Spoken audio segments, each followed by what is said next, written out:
என் படைகளை அழித்த இந்த பரதேசியை கொண்டு பழி வாங்கி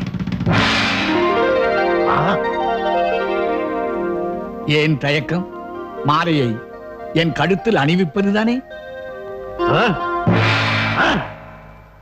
இதென்ன ஆச்சரியம்! அமைச்சரே, இந்த முனிவர் மகா சக்தி படைத்தவராயிருக்கிறாரே. ஆமரசே, அந்த சக்தியை அவர் பெற்றது அவரது தவத்தால். தவம்? ஆமரசே, ரிஷிகளிலே மிகச் சிறந்தவர்கள் பிரம்ம ரிஷிகள். அந்த பிரம்ம ரிஷிகளிலே மிக மிகச் சிறந்தவர் தான் இந்த வசிஷ்டர். பிரம்ம ரிஷிகளின் தபோபலத்திற்கு ஈடாக இந்த உலகத்தில் எதுவுமே இல்லை. வசிஷ்டரே, நானும் தவம் செய்கிறேன். நானும் பிரம்ம ரிஷியாகிறேன். தவம் அது உம்மால் முடியாது.